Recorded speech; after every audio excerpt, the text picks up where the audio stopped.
la même truc. L'un, ça va être le miroir de l'infini, l'autre, ça va être une belle armoire bien finie. Mais ça c'est le miroir de lui-même. Oui, le miroir de lui-même, le miroir de... Ça va... Mais à la fin, tu vas déformer l'idée, bien entendu. Que l'idée, dans son infinie pulsion de vérité, elle va être complètement fanée par la posture où tu fais rentrer le monde de la Torah dans le rythme mondain. C'est évident. Ça, c'est la première idée. Deuxième idée qui est très importante, c'est pour ça qu'il dit Od, qui tzarech sheyeh le Adam atmana b'Torah qui est la Torah comme shar advarim agashmi. La Torah n'est pas matérielle, qui sont sous le temps. Ça, c'est une idée que dit toujours le Maharal. Être sous le temps ou s'arracher au temps, s'arracher à la temporalité. Et là, on est dans une c'est pas que puisque ça, il a déjà dit en haut le temps social. C'est que la conscience de la pensée, le flux de la pensée, est lui-même déterminé par une conscience du temps. Tu penses comment? Dans un processus temporel. D'accord? Toute science profane passe que le temps, la mémoire, le temps, l'organisation des concepts 1 plus 1 font 2, 2 plus 2 font 4, c'est une chaîne. C'est une chaîne qui s'associe à la structure du temps. D'accord?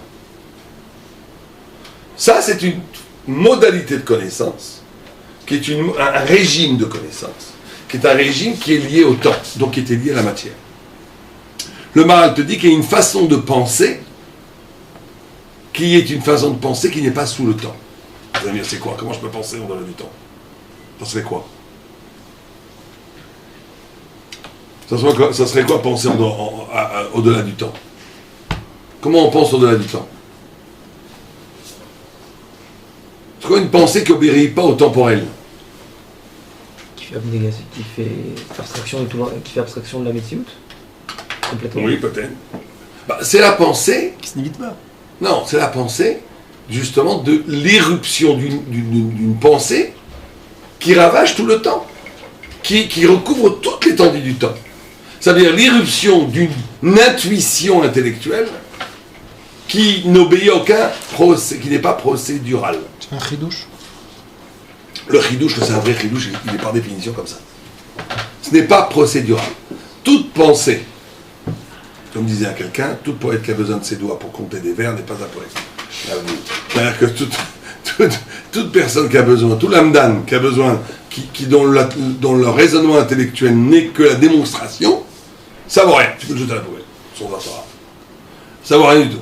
Enfin, j'ai rigolé, c'est pas que ça vaut rien, ça vaut ce que ça vaut. Mais c'est pas l'événement de vérité. L'événement de vérité est transtemporel. Parce qu'il est l'accueil d'un horizon conceptuel qui échappe à l'être. Et alors, au-delà de l'être, il n'y a pas de temps, il n'y a pas d'espace. Donc, tant que le temps est lié au temps et à l'espace, tu n'es pas dans la vérité. Et donc, on est dans l'intuition fondamentale du vrai. L'intuition fondamentale du vrai qui vient, c'est vrai, après tout un cheminement rigoureux intellectuel qui est appris dans les yeshivot, pour savoir là on est, bien entendu. On ne dit pas qu'on a l'intuition bouddhiste où chacun dit ce qu'il veut, Dieu préserve. Mais ce qui est la recherche, c'est l'irruption d'un concept neuf qui vient, qui traverse le raisonnement.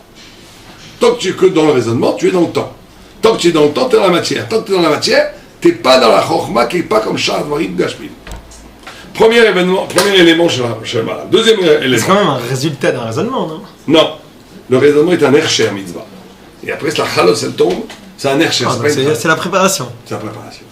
La préparation, elle demande un raisonnement, elle demande une humilité, elle demande une ouverture intellectuelle. Donc quoi, le résultat, Le résultat est donné. Le résultat est une attente. C'est-à-dire que savoir l'orner, ça on parle techniquement Ragma, par exemple, c'est de pousser le raisonnement tellement loin où tu n'as pas de réponse. Et tu n'as pas de réponse. Et tout d'un coup, toutes les apories qui sont poussées tellement loin obligent à l'éruption d'un concept absolument nouveau qui a l'impression de venir de nulle part, qui résout tous les problèmes. C'est ça l'orner. C'est ça l'orner. C'est ça vraiment l'orner. C'est ça vraiment l'orner.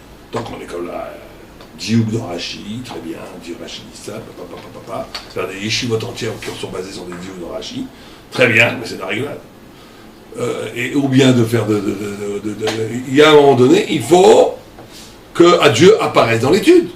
Or, Dieu apparaît dans l'étude quand tu as, au bout de tous les apories, de tous les dioukim, au bout de tous les raisonnements, tu es coincé. Ça marche pas. Parce que tu as vraiment posé la question de vérité. Tu dis, qu'est-ce que ça veut vraiment dire que le Rambam il dit Shliach ala olicha pour donner un mari, elle pas besoin des dîmes, et Shliach Kabbalah, la femme, elle a donné des dîmes. Alors tu as toutes sortes de raisons, parce que la femme, c'est Gemar Davar. C'est quoi Gemar Davar? Pourtant, Gemar Davar, quand elle fait le minute, Shlichut, c'est pas Gemar Davar. À un moment donné, il faut pousser, il faut pas que c'est. Le grand Yatzara dans l'étude, c'est que quand tu comprends quelque chose qui fait plus ou moins sens, bon, allez, on passe à autre chose. Tu comprends? Ça fait plus ou moins sens, ouais, c'est pas mal, d'accord, allez, là j'ai compris. Ça, t'as raté toute l'étude qui passe à côté à ce moment-là. Il faut que ça fasse 100% sens. Et ça fait jamais 100% sens. C'est très compliqué, donc c'est compliqué, donc c'est pas sens. Tu dis, oui, d'accord, mais je comprends pas quelle est vraiment. Et tu pousses, et tu pas finir, et tu pousses. À un moment donné, tu pousses tellement que tu comprends rien. C'est un film du Rabbi Akiva Eiger. Ouais, c'est un Rabbi Akiva Eiger, ou même quand tu prends un Rishon ou un Harod qui t'explique quelque chose, c'est jamais clair. Alors, C'est très rare que c'est clair. Tu dis, ouais, mais c'est pas exactement comme ça. Comme là, de dire que c'est Gvar Davar, où je peux donner 100 000 exemples. Tu dis, non, ça me convient pas parce que ça n'explique pas. Vraiment. Donc tu es encore dans le raisonnement. Et tu pousses tellement qu'à un moment donné, inconsciemment ou consciemment, tu demandes à Dieu de la réponse. Alors... Et là arrive un événement de vérité qui t'éclaire à partir de ta recherche et qui va complètement, moi j'appelle dévaster le temps, ça veut dire bousculer, renverser tout le processus pour arriver à l'état vierge du problème qui éclaire d'un jour nouveau le problème et qui t'éclaire tout le problème. Le Tzarichim Gadol ou le Tikou, c'est un échec alors? Bien sûr. Mais au moins il n'est pas tombé dans le piège de se dire qu'on a compris, continue, on passe à autre chose. Il n'est pas tombé dans le piège de on a compris, passe à autre chose. C'est un échec du quoi? Non, que la personne elle-même est là? Je ne sais pas, l'échec, il y a des choses qui sont tellement hautes que personne ne peut les atteindre. Il y a des técous même dans l'Agma. Hein. Même l'Agma, même des Amoraïm, ils n'avaient pas de réponse. Mais c'est pas un problème ça. Rabbi Akiva Eiger, pour les centaines de Tzarichim qu'il a laissés, il y a des milliers d'illuminations qui lui sont apparues. Qui sont de... Mais c'est ça l'ornée. Dans la recherche scientifique, c'est pas comme ça? Non, jamais. Peut-être un peu. Peut-être à raison, quand les gens y trouvent peut-être, mais ça c'est pas une couchia. Hein. Tout ce qui est intellect est divin. Et il y a un malheur divin dans la Torah, il y a un malheur divin dans la science aussi, peut-être. Mais d'après moi c'est très rare, peut-être c'est Einstein en train de découvrir son truc. Peut-être, je sais pas, il faut leur demander. Mais c'est possible, ça ne m'étonnerait pas que dans l'art et à un très niveau scientifique, je parle des découvertes scientifiques, il y a aussi ce phénomène. Ça ne m'étonnerait pas du tout. Mais ça ne serait pas une couchia du tout. Parce qu'il y a de la Torah dans toute chose. D'accord, moi comment eux pourraient y accéder alors que... Dès que l'homme a un cerveau et qu'il peut penser, il est en relation avec Dieu. On a vu qu'à un moment c'était quelque chose qui venait après le raisonnement, c'est un dévoilement. C'est un dévoilement, complètement. Alors, ce dévoilement, on ne peut pas y accéder. Pourquoi pas? C'est pas évident, non. La révélation, elle peut donner être un goy pour être zoré d'une révélation. Dans le monde du monde, pas dans le monde de la Torah. Mais on a vu qu'il y avait des goy qui avaient des révélations. Eureka. Ouais. Je suis pas sûr, ça on rend des trucs qui sont pas des Chazal, n'en parle pas. Mais si tu me demandes moi, j'en sais rien. Mais intuitivement, je te dirais que ça me choquerait pas. Et je pense que ça marche comme ça. Parce que c'est le principe même de la parce que c'est bizarre, c'est dans la Torah, c'est de savoir si une personne scientifiquement peut avoir une révélation, alors qu'à aucun moment il aura probablement fait un travail sur lui-même. Quoi? Une révélation dans sa science. Dans la science, c'est tout. Ça va pas très haut. Il va avoir, à un moment donné, il va comprendre le nœud, parce que la structure matérielle, la structure spirituelle, comme à Kol Yavetmaro, il y a un point commun dans la structure. Donc à un moment donné, tu vas découvrir la voyelle qui est à l'origine de cette structure. Mais nous, on est dans la voyelle de la voyelle, dans la voyelle du monde, de la parole de Dieu, de la vérité. Eux, ils sont dans la voyelle de la matière. Donc ils peuvent atteindre cette voyelle de la matière par un renoncement par justement une ouverture, une humilité cognitive qui fait que j'accepte de recevoir. Parce que la maîtrise cache, encore une fois, on en a parlé, la maîtrise cache la voyelle. Donc, tout le temps, tu confonds l'écorce avec le cœur. Or, l'écorce développe une logique très sophistiquée qui devient impérialiste, qui empêche toute lumière de pénétrer. Donc à un moment donné, quand tu es au bout de la logique de l'écorce, apparaît la lumière. Ça, c'est un principe universel. Simplement, quelle lumière ils vont avoir? La voyelle de l'être. Nous, on va avoir la voyelle de la parole de Dieu, c'est la différence. Mais dans la structure, ça peut être la même structure. Et pour pouvoir atteindre la voyelle de la parole de Dieu, ça c'est quelque chose Que qui les est Juifs. capable qu'à partir du moment où je fais un véritable travail sur moi. Bien entendu. Moi, je dirais même pas un travail sur toi. Je n'emploierais même pas des grands mots de moussard, Non, de c'est- morale. Je dirais quand tu as un vrai souci à la mort de la vérité. C'est vrai que ça te perturbe. Tu réfléchis, ça t'intéresse, tu veux comprendre, t'en as marre de ne pas comprendre, tu veux comprendre, tu demandes, tu es assoiffé de comprendre. Et donc, tu as monopolisé tout ton cerveau dans tous les côtés. Et à un moment donné, au bout de cet essoufflement du vin, ça arrive. Ça arrive pratiquement toujours. C'est un système qui marche. Mais il faut avoir le souci. Beaucoup de gens n'ont pas le souci de comprendre. Ils ont le souci d'accomplir une dave de Gemara. Ils veulent accomplir. Finissons cette dave de Gemara. J'ai fini avec je ne sais pas pourquoi ils font ça. Pourquoi on fait ça? Parce que je dis, on est tous comme ça. Il y a tous une partie du qui est un peu comme ça. Pourquoi on a ce truc? On veut finir la dave. Très bien. Et alors, qu'est-ce que tu as gagné? Rien. Le contentement d'avoir fini. C'est déjà pas mal. Tu me diras, vaut mieux ça que pour un match de foot. Mais c'est pas ça qui va te. C'est pas ça qui va te faire rencontrer Dieu. C'est pas ça que, comme il dit la Torah, c'est de s'arracher au processus du temps.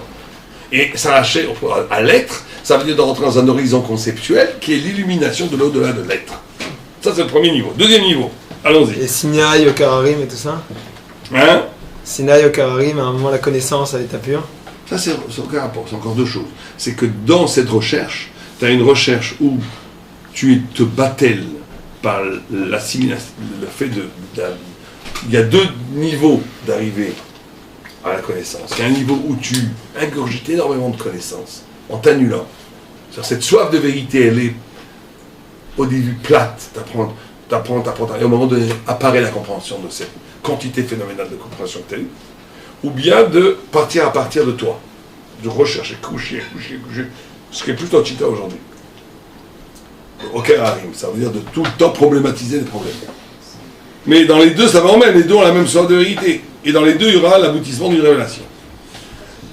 Or, donc ça c'est la première étape. Et im Adam noeg im Torah kelu ou deva zmani, ça on l'a dit. Le Torah lo les ficha et les fiasman en connaît la Torah. S'il rentre la Torah dans le monde du temps, il ne peut pas être connu la Torah. C'est clair. Donc c'est pour ça qu'il va se lever le matin. C'est ça l'image du lever tôt et du coucher tard. Dans cette Torah, c'est cette tmidout, cette assiduité, cette constante, cette centralité de l'esprit. Les rabbins, l'autre Toyo, il a les miches et marchir atzmo. Les nous shiten atzmo la eder. Ça, on l'a déjà expliqué. C'est celui qui se donne lui-même dans le néant. Se donner au néant, c'est de brouiller les identités. C'est-à-dire la capacité d'annuler une définition de soi qui n'a pas été donnée par la Torah.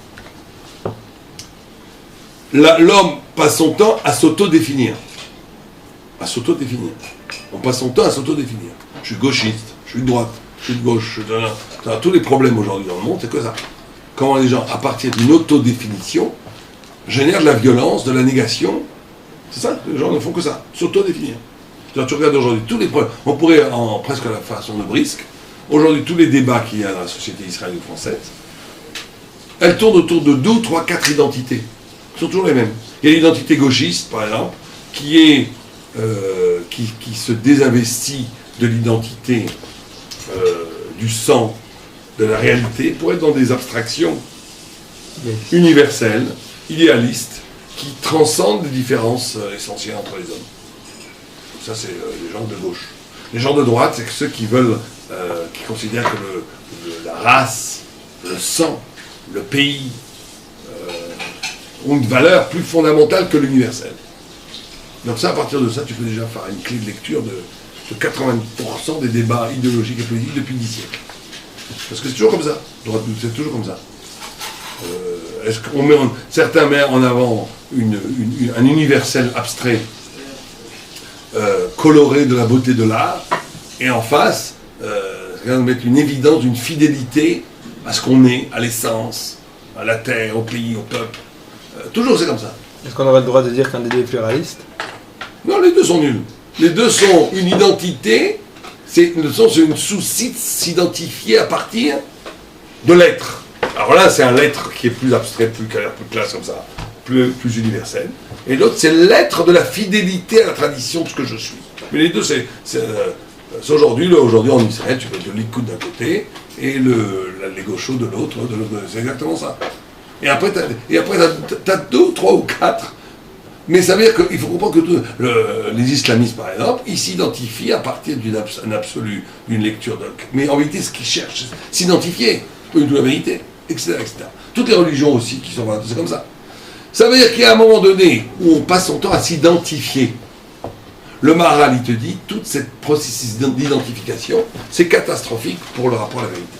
Tu dois au contraire diluer ton identité, te désinvestir d'identité au point où tu deviens néant. Vous vous rendez compte le projet maharalien? Tu dois te néantir. La néantification de toi. Tu dois revoir ta femme, qui es-tu? Je suis un néant. Quoi? Elle te regarde et te dit fou. Je suis un néant, je veux devenir un néant. Un néant? Oui, un néant. Pas un néant, un néant. Pourquoi un néant? Parce que tout ce que je suis est formé par quelque chose qui n'est pas la vérité. Donc je veux me néantiser pour devenir sans souci d'identification, pour acquérir l'intellect pur, la Torah pure. Voilà le projet du Maharal. Mais c'est pour s'autodéfinir à la fin. Ça c'est vrai. C'est vrai qu'à partir du moment où tu te néantifies,